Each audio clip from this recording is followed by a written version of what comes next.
Hi, welcome to Jungle Giraffe. This is a pattern that I've developed using some very delicious fabrics by Nutex in New Zealand, and they're called In the Jungle, and we've got these wonderful jungle animals here at a waterhole. We've got a very cheeky little monkey going on, we've got a very cheeky giraffe. In fact, all the animals, I have to say, are quite cheeky in this jungle. So we've got an applique giraffe in the middle, we've got these borders with this wonderful stripe. We've got some strips joined together to make another border. So this sort of style quilt is commonly referred to as a medallion style quilt because we're starting with something in the center and then we're adding borders all the way around and building it out that way. So we'll just call this a little mini medallion for now. So a giraffe is in the middle, and then we've got these pieced strip borders here, and then we've got these pieced square borders around here, and then we've just got a nice fabric border finishing it off, and in between each one we've got this lovely stripe.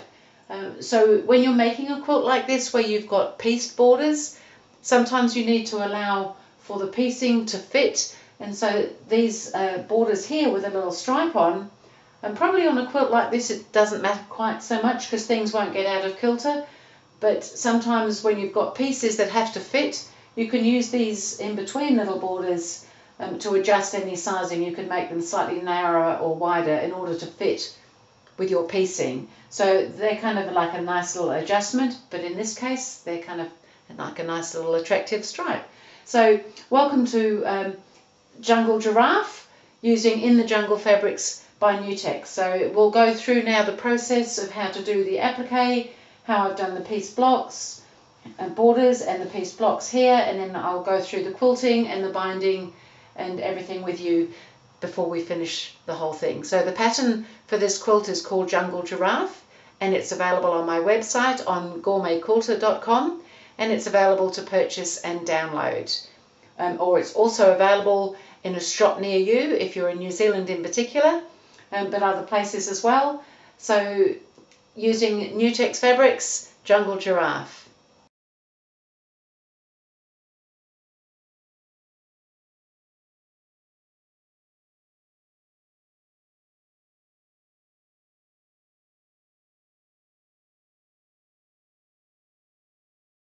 So as you can see, I've been cutting out all my pieces. I've almost finished cutting out the applique. I've just got one more little shape to go, and so with the applique we had traced onto the paper back side of the fusible web, and we'd ironed it to the back of our fabrics, and then we cut out through the fabric and the paper together because we get a much better edge, and then we're going to be taking the paper off that so that we can then iron it onto our fabric so that the glue side will go against our background fabric.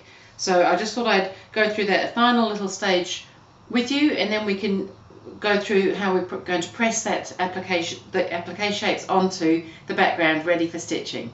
So this is my final shape, just one of the feet, and you'll see that I'm using these wonderful fine scissors. These are called the Perfect Scissor by Karen K. Buckley. They have a serrated edge on one side so that they're brilliant for doing applique. When you pop your fabric in, you'll see that it helps grip the fabric with that little serrated edge, and you just get a very nice cut with those. So I'm just finishing off cutting, and then we're going to wriggle that a little bit so that we get just the shape and the glue. You can see that there's glue on the back. There's a shiny side on the back, which is the glue, which is now going to be the wrong side, so that's going to go against our fabric. So now I'm going to start positioning that so that we can iron it all in place. So I've got my shapes all ready to go. I've got my iron and I've got my pattern here to look at. Now the shapes were mirror image so that we get them the right way round for the applique, and they're all numbered so you know what order to put them down in. This helps with getting the ones that underlap and overlap in the correct order. So the spots are put on last and the feet, but we need to get all these little yellow shapes for the body all sorted. So as far as where to position him on the piece goes, he's kind of a little bit off center because by the time his head is on, that takes up some of the sideways space, and then there's a little tail that gets stitched on afterwards. So he sits down the lower part of the piece of fabric, and we want to position these little legs underneath here. So you put the 2 single legs on, make sure that they're sitting right. You can iron them all in one go, but they just need to all be in the right place so that they're underlapping the body there. And we might leave the head off for the moment. I've already peeled the pieces of paper off my shapes there, and so now I'm going to iron that in place because that is ready to go. Now I didn't mention also I've come up a little bit, maybe 1.5 inches from the bottom edge, and you can easily work that out just using the markings on your ruler. If you lay the 1.5 inches along the bottom edge of your fabric and then position your feet somewhere in that order, it just needs to sit a little bit up from that lower edge. So then just I've wriggled all the pieces of paper off the back, so now I'm just ironing those shapes in place.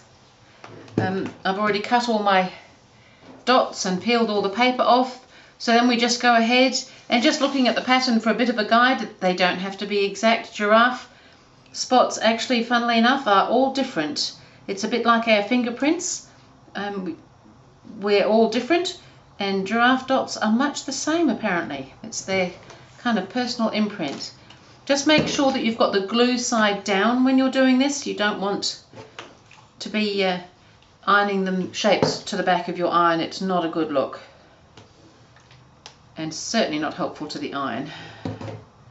So these are just a little bit randomly placed.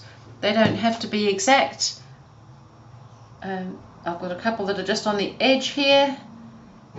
I think you know how to do all this now. Now with the face, while we're doing this, I can just mention that on the face there was some markings for the eyes and nostrils and things. So I very lightly have traced those shapes with a pencil and just marked them on my fabric, because I'm going to come back later and mark those with a permanent marking pen, but I wanted the positioning, so whilst it's still attached to the piece of fusible paper through a light box or some light source, you can just trace those shapes through just lightly with a pencil. You don't want them too heavy, and then they can be marked with the marking pens.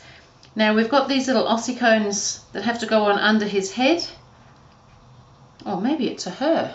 Might be maligning this poor person. So we're going to pop it, whoops. Make sure I've got my dots up the right way. Pop a dot on there. And another dot in there.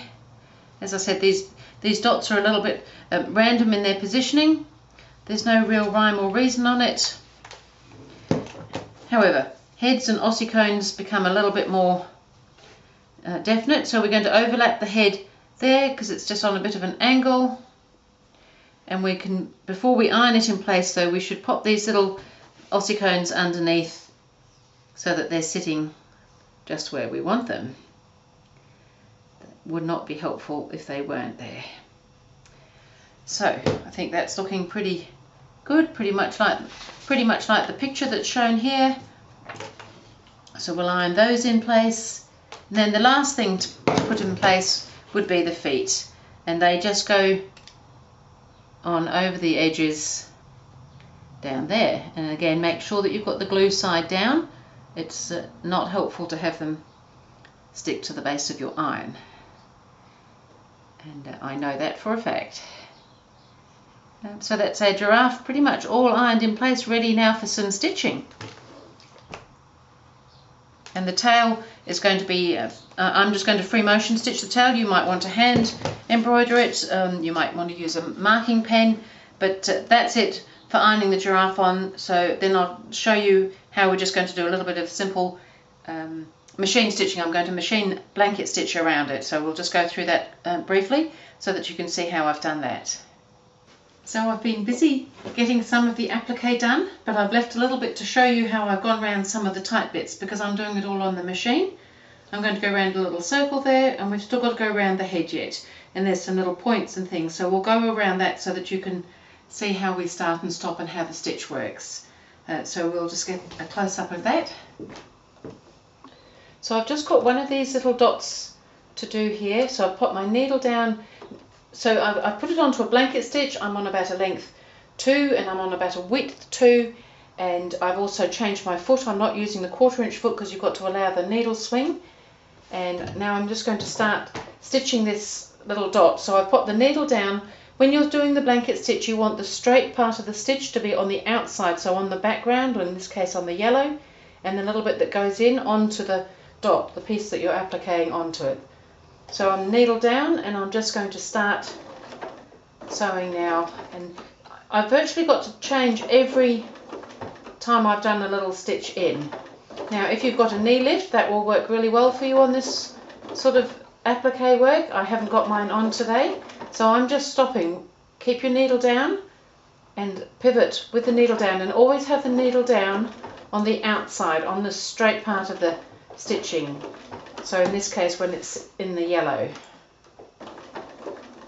And you just have to go around step by step until you've gone all the way around that dot. So just take it slowly, you don't need to rush, and these dots will all get nicely appliqued this way. You can of course do this by hand, however I'm doing it by machine today because that's what I usually do. And then when you get to the other end, you might want to just overlap that just a little bit, and that will lock that first stitch that you've done, and I do an extra stitch and then I take that out. So I've just been going around the giraffe's face, and I'm now coming up to the fiddly bits of the ears. So we're just going to come up into a little corner here. Again, just take it slowly. Just remember, every time you're going to pivot, you're going to do it when the needle is off the piece you're appliquing. So I'm on the background now.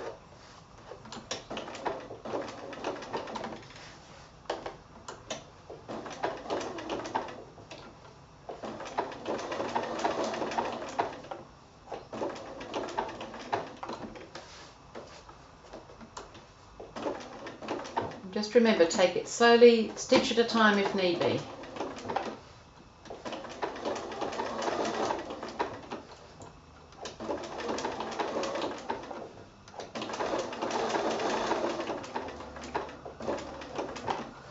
I've already done the little ossicones, so I can just go straight over the ends of those.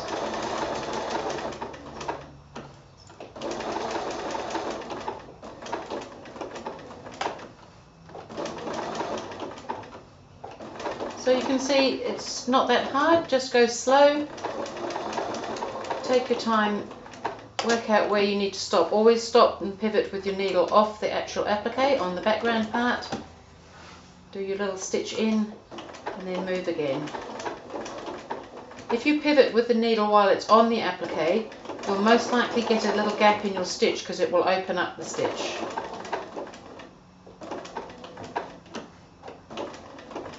Here we are back at the beginning, so I just stitch up to that and go over it a touch and take it out again. So while I'm here, I thought I'd show you how I'm going to do the tail. I've actually just drawn it on lightly with a pencil. I'm going to free motion stitch it, so I've put a free motion foot on, I've dropped my feed teeth out the way, but you could just do this with a straight stitch if you would prefer. Don't forget to put your presser foot down. Even with the free motion, it puts the tension on the thread. And then I'm just going to stitch it. So a couple of little stitches to hold, and then I'm just going to go down the tail and just do these little 3 prongs, which I'm going to double stitch over, just to make them nice and heavy enough that they show up a little bit. If you're not sure that's enough, again, just come back down the tail again and come back up again. And a couple of stitches over the top just to hold it, and there's the tail. So the giraffe now just needs a face, so I'll show you how I've marked the face with the pens as well. So I have here 2 marking pens. I've got a brown one and a black one, and they're both quite fine. The brown is an 001 and the black is an 03. These are permanent marking pens. They will go into the fabric. If you heat set them with an iron, they will stay there. So I have already marked on my giraffe just with pencil where the eyes, nose and mouth go. On your pattern you will have a diagram of the giraffe where the applique is that will help you, or on his face, on the applique shape that we've done for the face. So just with a pen, it's really just a matter of marking it with a pen. And if you've already popped the markings in place, that helps a lot.